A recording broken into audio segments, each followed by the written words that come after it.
Brandon, Carson, good afternoon. Hi, everybody. Good to see you. Thank you all for being on. Yeah. Man, what's with our energy level today? Look at us. We're like all kind of, what is it, midweek? A lot going on? No, mine are in reserves. I rise to the occasion. Throw me a couple questions and I'll be off to the race. No, I think we've got to start slow, kind of stretch a little bit here and be ready to go. And welcome everybody who is on the live show. Please let us know that you're here, where you're from, if you're stretching and getting ready to go with us. We have a pretty interesting show today, kind of a topic we haven't talked a lot about, but there's a lot of talk about it. And that's forecasting and predictable revenue and how we use social for that. And so I'm really looking forward to today's call, a little bit, or conversation. It's a little bit different than what we've talked about in the past. However, before we get into that fun stuff, Brandon, first of all, who are we sponsored by this week? We are sponsored by Modern Seller HQ. And the community's growing, which is great, getting more voices in there. And, you know, the good thing is that the topic that we're talking about today is a lot of the conversations that are taking place in the community with whether it's sales leaders or sales professionals all saying pipeline sluggish or pipeline stuck and buyers are behaving differently. What do I do? And, you know, it's our show's social selling for newbies, but it's using social as a medium to do the things that we need to do. And so that's where I think the value of Modern Seller HQ is, and all the different coaches and both of your voices in there. And so, yeah, whether you're on the podcast or on the live show, I'd love to have you at modernsellerhq.com. Yeah. It's free. Free. A better deal than that. Butter's warm. So, Brandon, good afternoon. Jason, Dave, Stefani, welcome everybody. Now we need to go into our dad joke challenge. Who would like to start our weekly dad joke challenge? You know, I'm getting to the point where I don't even want to show up with my dad jokes anymore. I mean, I haven't won one in weeks. Well, it's because ChatGPT is getting smarter every day. I could have ChatGPT to give me a bad dad joke. I just haven't prompted it. Carson, they're all bad. You know, I think Carson, your prompt levels. I think your prompt should be, give me a dad joke that's on par with what something Brandon would do. See if that would work. Shame. You have to give it more. You have to give it more data so it comes out with the right stuff. Public shame. I tell you what, I'm gonna have to dive deeper into my book. All right, Brandon, why don't you kick us off? All right. Well, I have admittedly kind of a lame one, but I think it's a good chuckle. What's the difference between a hippo and a Zippo? One letter. A hippo weighs a ton and the other's a little lighter. That's actually good. I like that one. Okay, I like that one. You may win this week. Do you need to do another search, Carson? Do you need No, hey, that's not fair. I think there's no need to handicap this race here. I think Brandon put a good, valiant effort forth, and I'm good with this one. So I asked ChatGPT to provide me a funny dad joke for our podcast today. Why couldn't the leopard play hide and seek? Because he was easy to spot. He was always spotted. Brandon's the winner. Brandon is the winner. I won. I was already getting sympathy votes from Butch. He said on there, let's all vote for Brandon to make him feel better. You know you're in trouble when Butch votes for ChatGPT. That's true. That is true. Well, what a good way to kick off. Thanks, Brandon. Brandon gave it to me too. All right. Yeah, love the dad jokes. I think you're the cup. It's unanimous now. Clean sweep. You crushed it. Even the Electoral College has given it to Brandon this week. It's always a controversy there. All right, let's move on to more fun things like predictable revenue.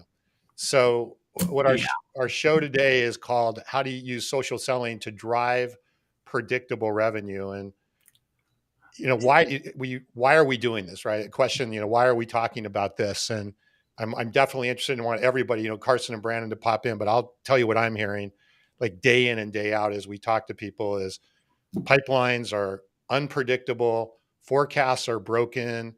We are having a really difficult time knowing what's going on. There's just a lot of general frustration. What are you guys seeing? Go for it, Carson. Yeah, I get the pleasure of talking to a lot of sellers and sales managers, and Tom, you hit it on the head. It's we're in a state of the business where sellers are being called upon to give a closest to the pin, and that margin of error is broader than ever, and that's challenging, especially if you're in an organization that is trying to meet budget, trying to make expectations, or reporting earnings to Wall Street. I don't care where you are. That margin of error presents a problem. All the more reason, and I know we're going to talk about this in some subsequent parts of the podcast today, but all the more reason why it's important to really control what you can and enhance the funnel in ways that you can, which social can really unlock. But right now, our buyers are in situations where, due to economic headwinds and challenges that they're having in their organizations, reorganizations, rifts that they're doing, they're not able to purchase the way that they have historically. I can't tell you how many times I talk to folks and their chief sponsor of a deal is leaving or was laid off, or perhaps there were dramatic shifts to a solution offering, thus really just fundamentally changing the whole basis for a deal. I have a friend of mine who he always jokes that for every $1 million in a deal, it's the wave of sales. There's almost catastrophic blockers that happen for every $1 million that you're trying to tack onto a deal. And it's totally true. I mean, there's so many nuances and complexities anyway in sales. And right now, all of it's turned on its head. And so it makes predicting, forecasting, makes it all the harder. Yeah. And I would suspect with the enterprise deals that you're doing, as you said, right, as they get larger and larger, the number of complexities and number of things that can go wrong start to grow exponentially. Well, my team's so good that right. No, I'm not talking about you. I mean, but there could be other parts. I do hear things. I do hear Yeah, things that it gets challenging elsewhere. But in all seriousness, I've seen many, many times over the last year or so, just how let's call it like a tectonic shift of really our entire selling foundation.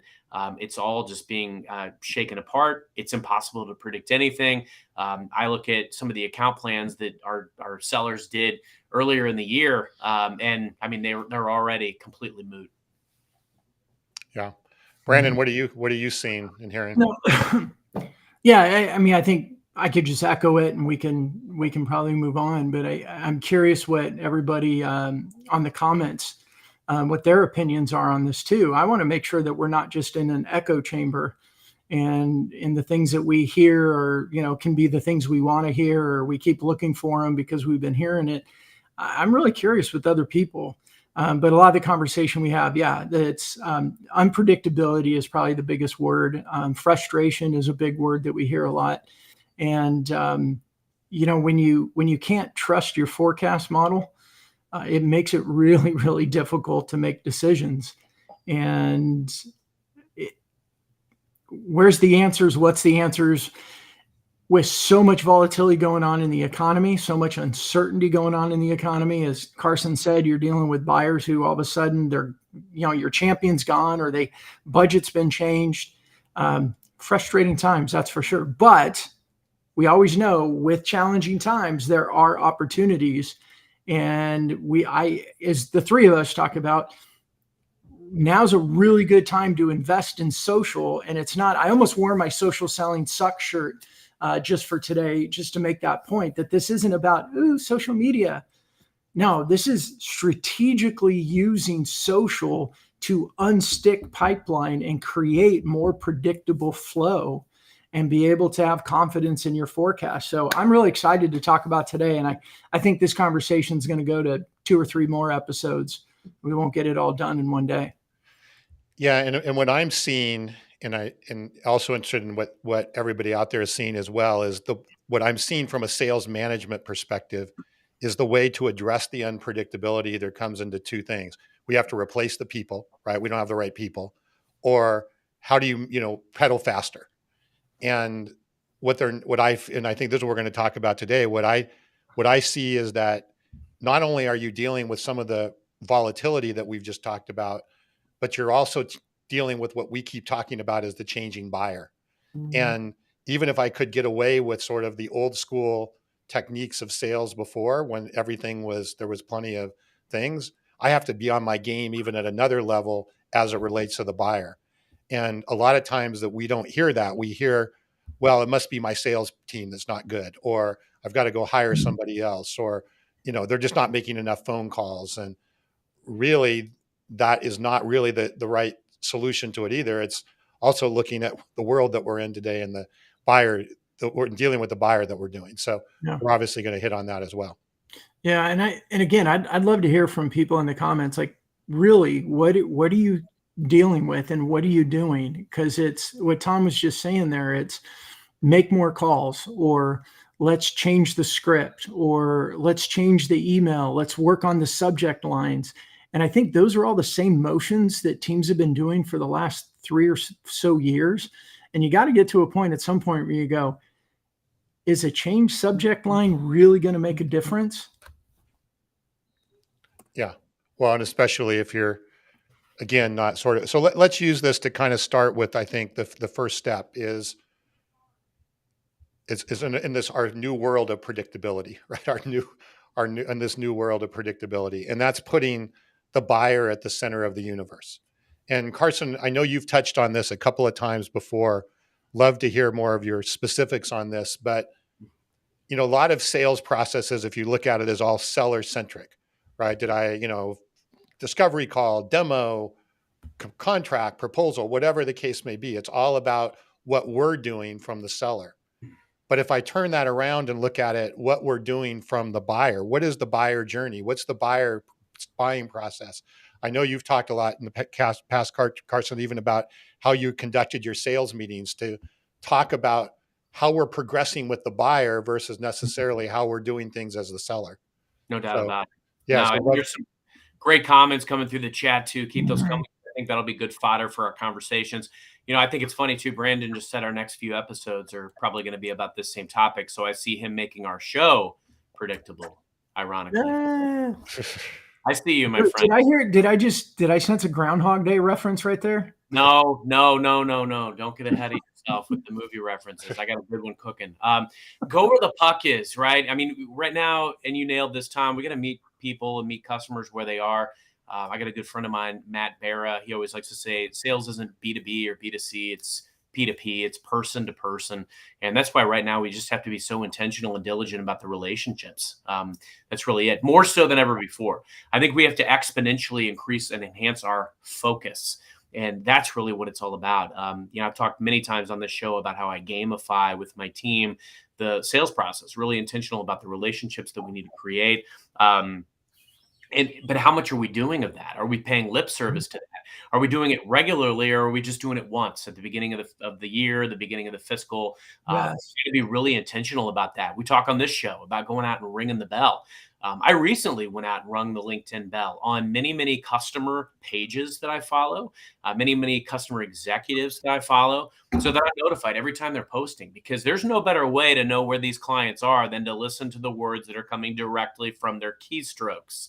So be intentional about this. During times like this is where heroes are born. Listen to what your leaders are saying. And they are saying exactly that. They're saying we need more pipeline. We need more consistency and predictability in pipeline. And so, I've talked on this show before, my social selling machine was something that I built during a time where leaders were saying we needed more pipe and we needed more line of business relationships. So be very consistent about that. We at Microsoft, we work with a sales cycle and a structure, and there's different resources that engage at different levels.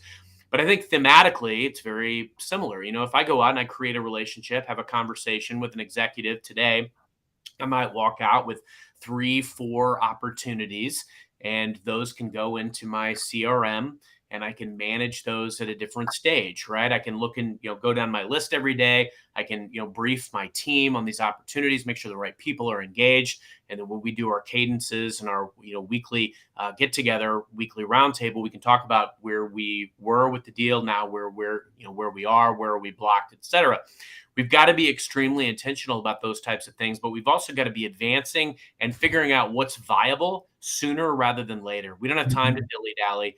We just have to be very intentional about each part of the cycle. One of my guys on my team this past year, he created this pipeline hack. They realized they were getting a lot of emails and influx of intel, things that they were seeing on LinkedIn, and they started putting early stage pipe in on all of this stuff.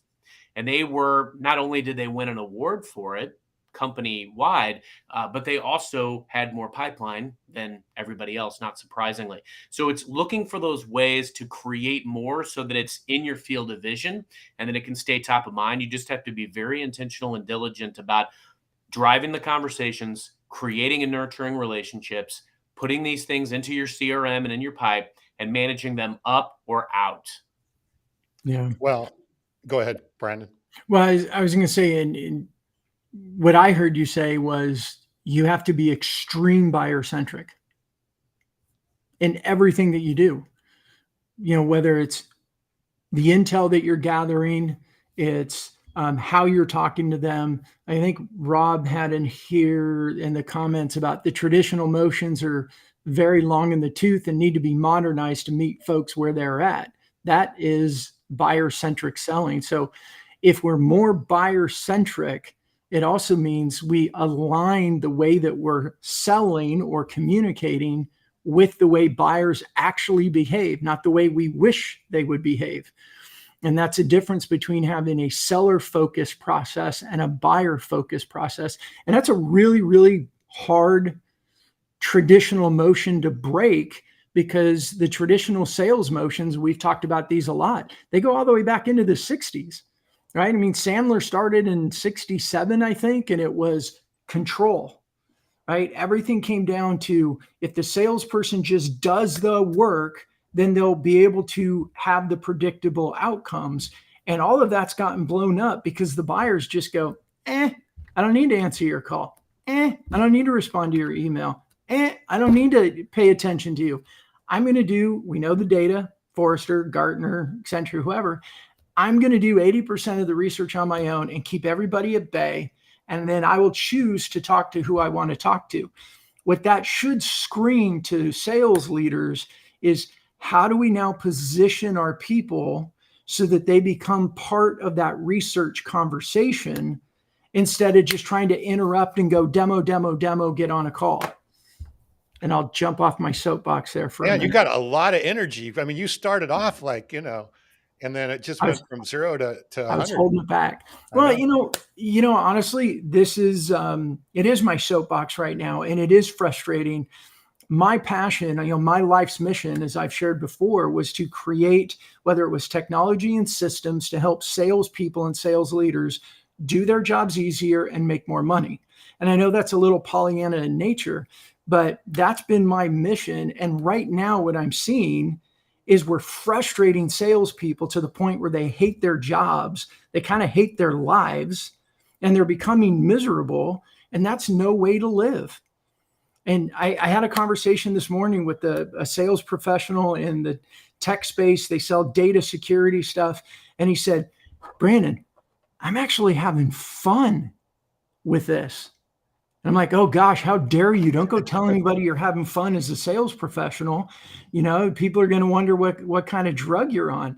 But he's having fun because he's aligned the way that he's communicating with buyers with the way they want to do their research, instead of trying to force them to come over here, come follow my lead. Let me lead you down this path because my boss told me this is where I need to lead you. And they're having fun. That was music to my ears this morning, hearing that. Well, and I want to, especially for people that are on the podcast that can't see all the comments here, I want to hit on some of these comments because I think there's some good ones. So Colby, I like this one. We're all throwing all kinds of spaghetti at the wall to see what sticks. And can I say this for everybody too? Yeah. Colby works for Salesforce. Right. I mean, you would think, just like with you, Carson, you're with Microsoft, you pick up the phone and call somebody. They're like, oh, Microsoft, I'm going to talk to you. Oh, it's Salesforce, I'm going to talk to you. Not like Buyers don't care. No. Yeah. In fact, I would dare say that the logo on your back can hamstring you sometimes. You can get hamstrung by the logo, because if somebody views you as, I know that sellers in big companies, a lot of times they'll gravitate towards certain customers at certain times. And that's actually how I really got started as a Microsoft seller was I would listen to that feedback, and I would hear customers that had, were chagrined about how we were showing up. And I would just take a very counterintuitive approach. Your investment with us is significant. I safeguard that. I'm not here to sell you anything. In fact, you're entitled to a lot of resources as a result of that. And it's my job to make sure you're privy to those. And that was how I was getting meetings at first from a social selling perspective. So it wasn't reliance on the logo. It was actually leaning in to the reasons people didn't want to talk to me because of my logo. So I think that's the key element.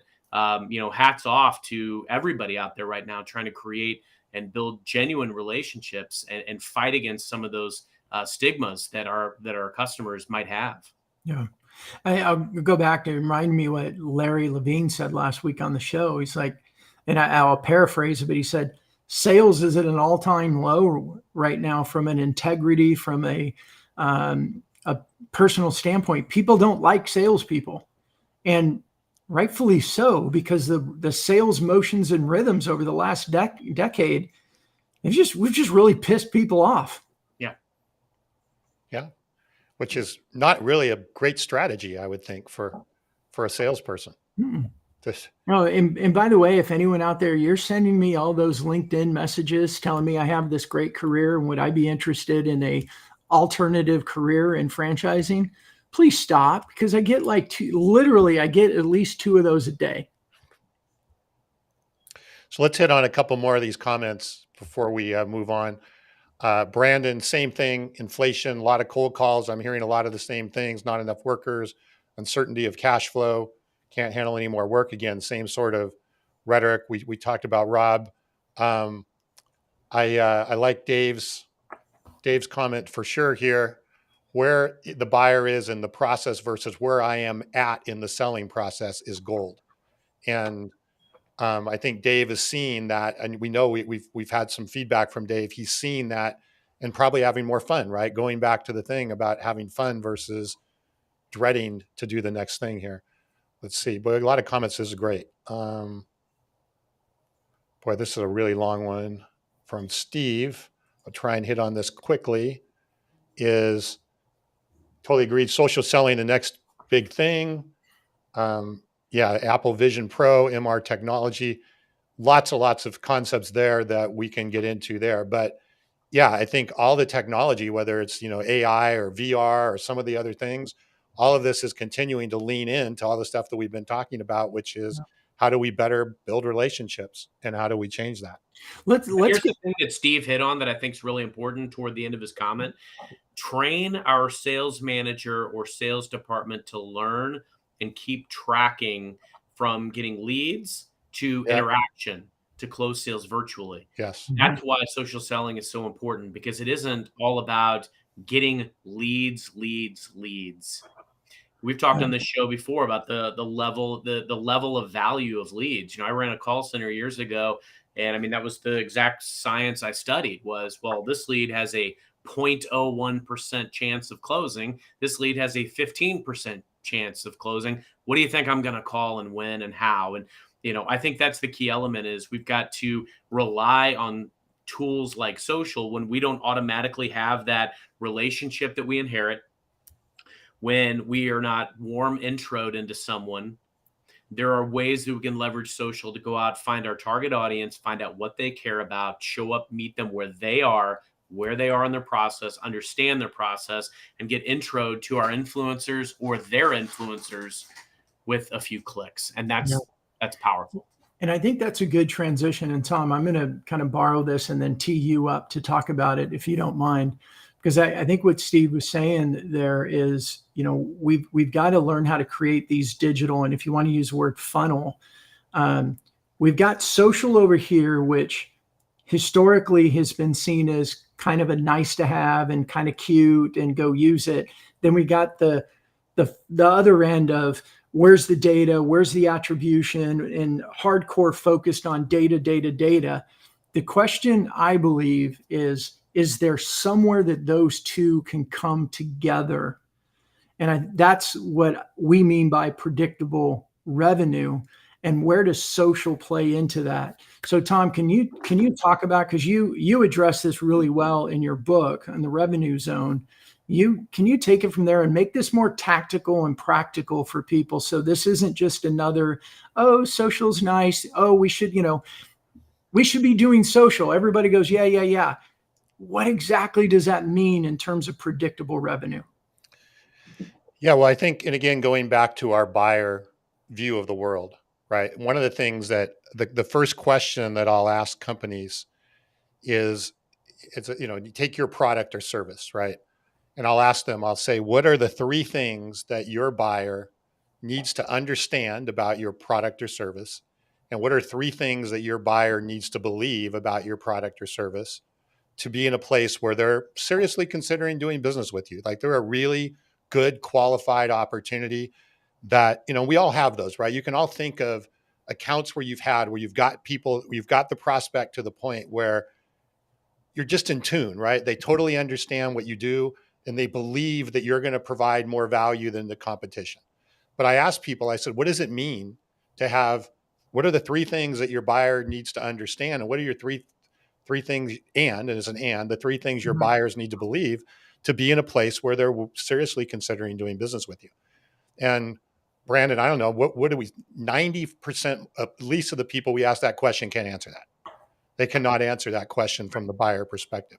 Or what they'll try and do is change it around and talk about, well, we have all these features. No, no, no, I'm not talking about your features or what you do. I'm talking about what matters to your buyer. And if you can answer those three questions, and then you can say, and then I also would say, okay, you probably have had, sales that you've made before where you've had the prospect at that level.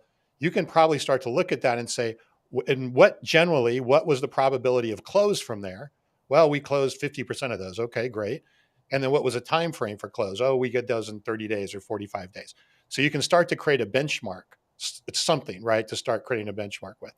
Now work backwards from there and say, okay, using content, using social, using relationships, what are the things that I need to do to get that prospect from, they don't know anything about me and know anything about my product or anything of my service, to get me to the point where they have those three understandings and those three beliefs.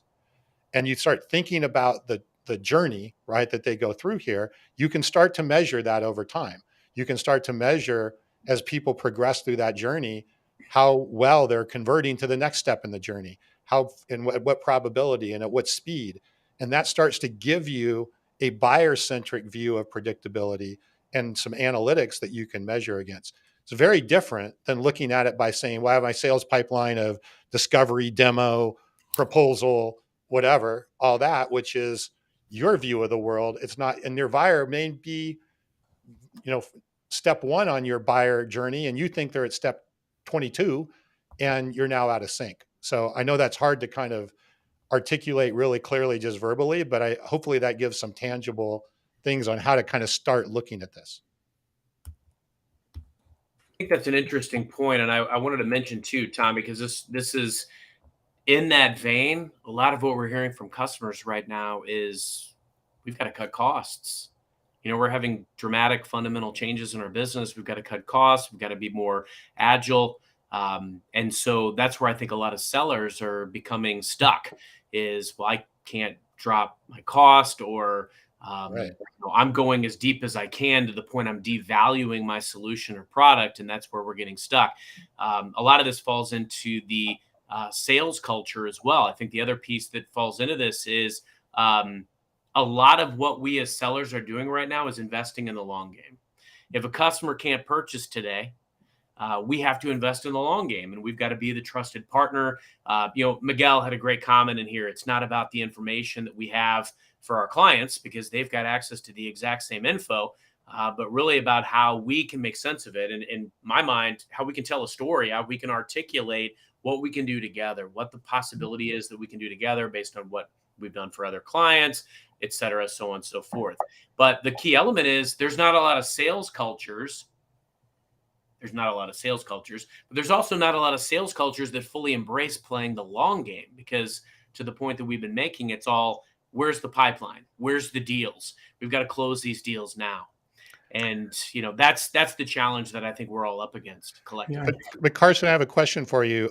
Do you feel like if management or sales leadership had more visibility on the longer game, like things that were progressing, hey, maybe this is next year, but I can still see that we're facilitating that customer journey. And that's something that's going to, do you think that there would be more willingness for that? Or you still think it's going to be still too short term?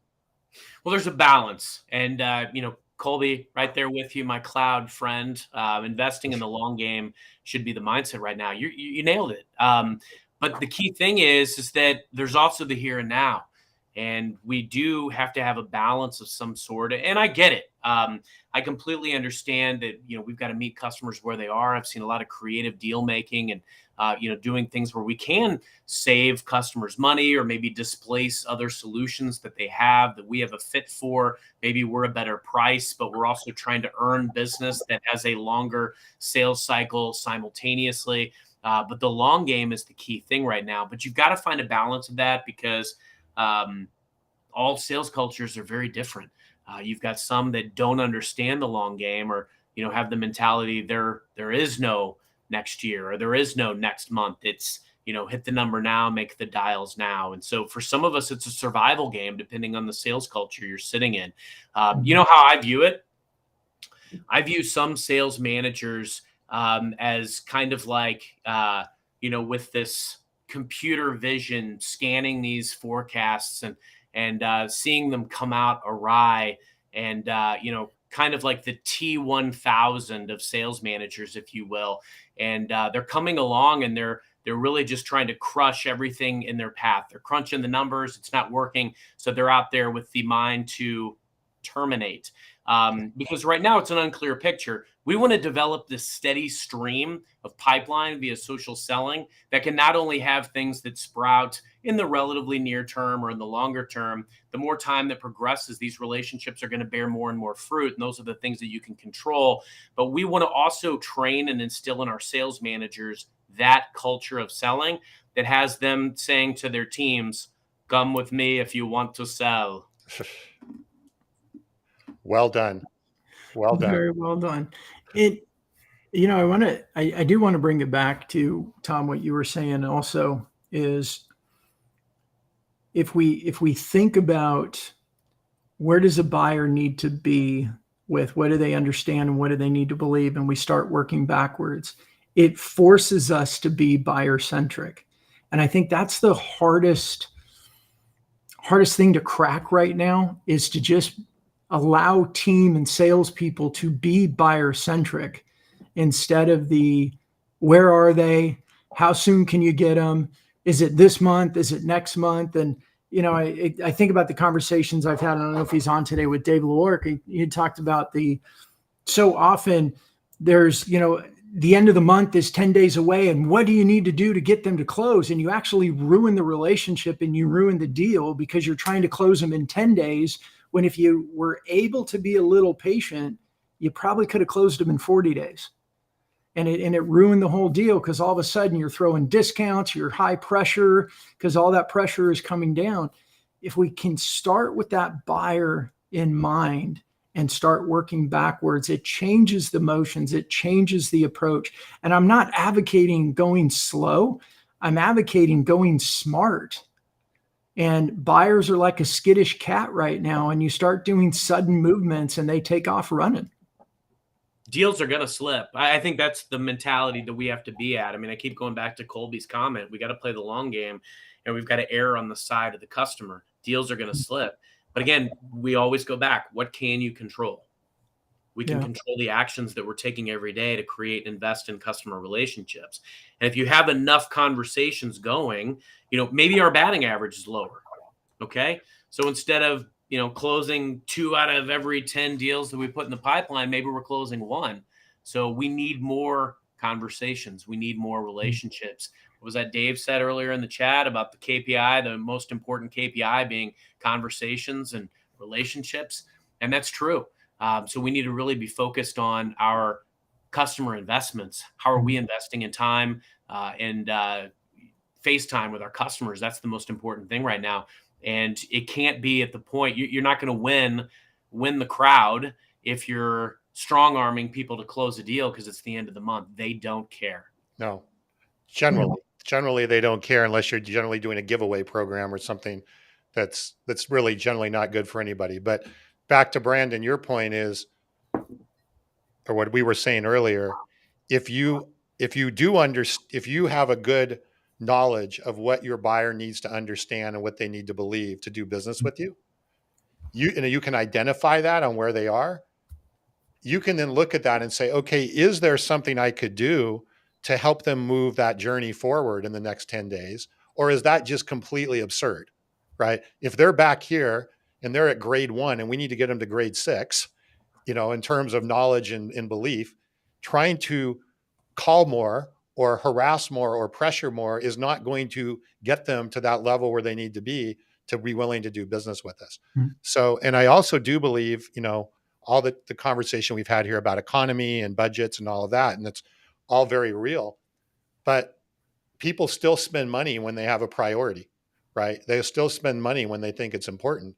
So part of our job in facilitating that journey is helping them to understand and believe that spending money with our product and service is a really intelligent thing to do right now, right? I mean, it's not like all spending's done. It's just a matter of reprioritizing spending.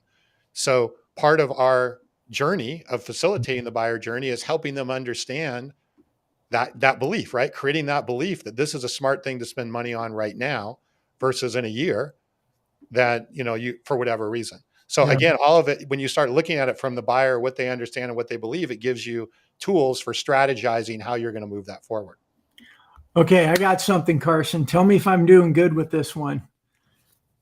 I'm thinking of the movie Apollo 13. And I really wasn't even trying. I was just, for some reason, it popped in my head. They're up in space. They've got a problem, and they put people in a room and they give them a box. And they said, this is what they have. Figure out how to solve that problem. And there was one point the guy said, well, if they just had and the guy said, but they don't, right? We've got to take a look. And I like what I think Dean said, to be buyer centric, should we be asking questions and listening to hear and not just to respond? Yeah, we've got to be sitting going, okay, where are our buyers at? Right? This is what we have in front of us. How do we now help them get home? How do we get them to where we want them to be? And what we have are buyers who are limited. Maybe they're scared. Maybe they're frustrated, whatever you decide that they have. And how do you now put together a plan to go to them and rescue them and bring them back home? Was that okay, Carson? Not bad. I feel like we flip-flopped this time because you had the better dad joke, you had the better movie reference. So I feel like Admiral James Stockdale from that VP debate back in my youth when he was like, who am I? Why am I here? But I think times like this, we have to go back to fundamentals. It's so important. And wipe the decks clean. I don't care what your sales scenario is right now. Ultimately, you want to earn a relationship where you care about each other's priorities. And right now, like I said before, we've got to err so far on the side of the buyer in order to earn that trust in business. But that's okay, because the pendulum always swings back and forth. There are times where they're rife with momentum and moving forward from a sales perspective. But right now, we've got to really lean in with our buyer, understanding each other's timelines. Those types of relationships don't happen overnight. But I mean, I've had relationships, and I've talked about it on this show, where I've started the relationship on LinkedIn, saw that there was a new executive or whatever it was, met with the executive, and really just we broke bread. And over time, we understood when the key timelines were. They knew when my end of fiscal year was. I knew when their budget was due. I knew what their magical numbers that they needed to hit was. They didn't care what was in the deal that got my team paid, as long as they hit this number and they had these components. Those are the types of relationships that you want and need. Those don't happen overnight. And right now, it just looks different. But if you create enough of those types of relationships, earning the right to be that trusted advisor, guess what? If there's money to be spent right now and there's creativity to have with making a deal, it's probably going to happen. Deals are still happening. Money's still being spent. It's just being spent differently and maybe less in your neck of the woods. And so just keep investing in the relationship. Keep looking for ways to create new relationships. Those are the things that really matter right now. It's the hustle stats, the stuff that doesn't necessarily show up immediately in the box score as points. And the tactical for everybody, because I love that. Just keep being a trusted advisor, keep adding value. tactically, everybody, what does that look like? Well, we start with what Tom said. We've got to get to that end point. What do they need to understand and what do they need to believe? And then what are the components that we need to build, like a staircase? Right? They can't go from bottom floor to the top floor in one big jump. We got to get them there a step at a time. That's called doing their research. If you're the person that's providing that research for them, you give them something to consider, to think about, and it gets them to step number one. Then you give them something to think about, consider, to read, to watch, whatever, and that moves them to step number two. What's happening is when they get to the top and they're ready to start making a purchase or thinking about it, you're the one that's been walking up the stairs with them. You are a trusted advisor because you acted like a trusted advisor.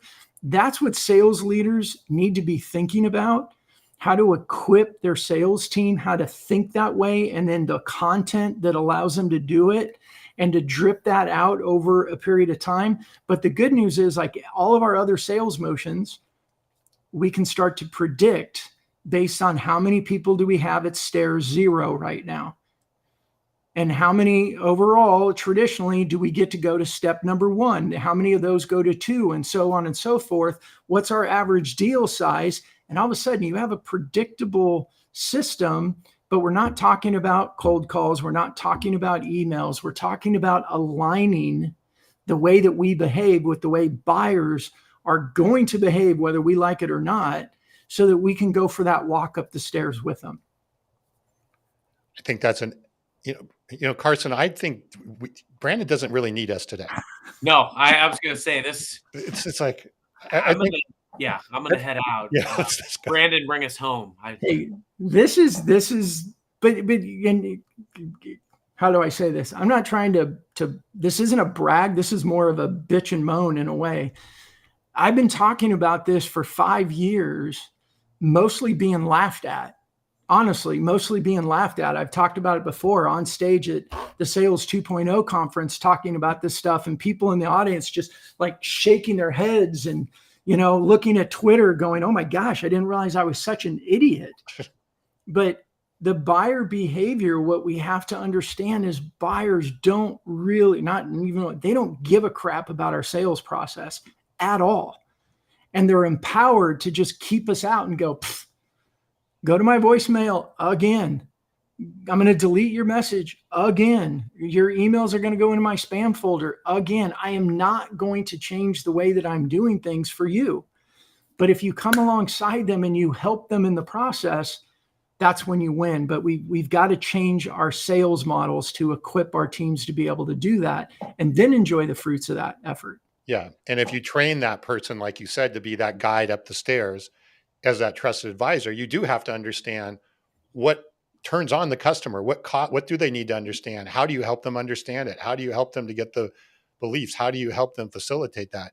A problem that frankly prospects have right now is a lack of trusted advisors. They go out into the big black world of the internet or Chat GPT now, and they get lost, they get confused, and that doesn't help their progress either, right? Or they fall off the stairs that are there. So having that role as that trusted advisor not only benefits you, but it certainly benefits the customer, and more things get done in a higher thing. Every seller that's reaching out to them right now is more and more desperate, and they reek of it because they're all under these same stresses and, everything that we've talked about thus far on the show. That's why these, I like to consider our audience noble knights of the selling game. That's why it's up to us to raise the bar, show up more informed, more buyer centric, earn that right to have the conversation and be valuable. And sometimes the greatest value that I find that I can bring customers is I know my resources so well, like the back of my hand, that I can help my customer navigate that, whether it leads to immediate revenue or not. And in fact, right now it isn't.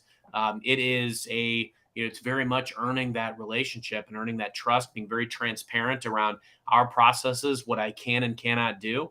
But I think the more we show them behind the curtain right now, the more trust we're going to earn. Mm-hmm. Well, and as we wrap up here, kind of going full circle on, a lot of things we talk about, if there's fewer dollars to be spent, but there is dollars to be spent, who are they going to spend them with? Somebody that pisses them off because they're harassing them and and pressuring them, or somebody who's helped and facilitated the process? Somebody who's Who has the better odds? shares with them. Yeah. Pardon? If you're able to deliver wins to them and you care Yeah. about what is a win to them. Micro wins along the way. Yeah. All right. So I want to hit this one from Dean as well, because I think this is, get behind the desk with the buyers and see with them as an advisor. I think that's a really good summary of everything we've kind of touched on today. Can I throw this out? This is a little more counterintuitive, and we've seemed to be saying a lot of counterintuitive things, but those that are seeking to serve, truly seeking to serve, they're the ones that are going to win in the next 12 to 24 months, because they're going to earn the conversations. They're going to be attractive from buyers because you're genuinely seeking to serve. And it goes against the hustle culture, but we're not saying be lazy. We're saying use serving as a strategy, use authenticity as a strategy, and call it whatever you want. It's just good karma or whatever. I think, buyers are going to respond to that really, really well, because number one, they're tired of being harassed. And number two, you're going to stand out. And number three, you're going to help them. And when you help them solve problems, like going back to the stair analogy, if you're helping them walk up those stairs, showing them where, oh, be careful of this step, it's a little bit loose, come around this side so you don't trip on it, then you are their champion. You are that trusted advisor, and you're going to earn and win the deal. Yep. And they're in the same place, right? They're having to do more with less as well. Yep. So it's a great point. So I know we're going to have, and I'm thinking, Brandon and Carson, we have a lot of really good guests lined up in the queue.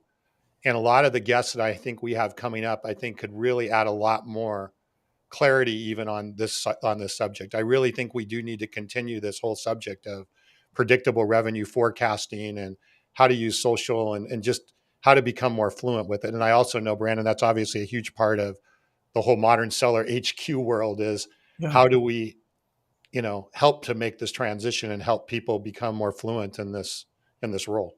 Yeah. And for people to know, and it's not that we sell a whole lot from here, but Modern Seller HQ is a free community where we talk about all this and we give a lot of it away for free. But Modern Seller HQ with the three of us is a place where we also can be engaged with teams to help create these processes, create these systems, train the team to be able to implement these systems. And that came about organically from the show as we were talking about this stuff. And then people came to us and like, well, how do we do this? How do I do that? How do we do this? Like, there's a huge need for Modern Seller HQ right now. And then from a sales professional standpoint, from a producer standpoint, lots of great tips and strategies in there. But from a leadership standpoint, if this sounds interesting to you, we have models, we have systems. These are things that you can put in place. But honestly, it takes a little bit of courage, because we're going to, desperate times call for desperate measures a little bit. If you want to look at it that way, you got to pull the trigger and either stay on that tightrope, frustrated. All the storms are around you. Forecasts are unpredictable. I don't even know what we have in our pipeline. Everything in our pipeline is sluggish. Or is it time to finally say, hey, we've been through this transformation stuff going on. It's time for us to take a bigger step and move in this new digital transformation era. So, and have more fun. I mean, let's go back to my conversation with Tony today. He said, man, Brandon, I'm just having so much more fun with this. It's like, yes, that's what sales should be. Sales used to be fun. All right. Any final thoughts before we wrap up here today? Just awesome comments. Thank you for the engagement today and every episode. I mean, I feel like every show comment. We get more and more. Michelle, great to see you. Love your content. Miguel, great comments today. Thank you all. All right. Well, Carson, I feel like I should let Brandon take us home, but no. So funny. I was thinking the same thing, Brandon. It's no. I can't. No way. Carson, that is your baby.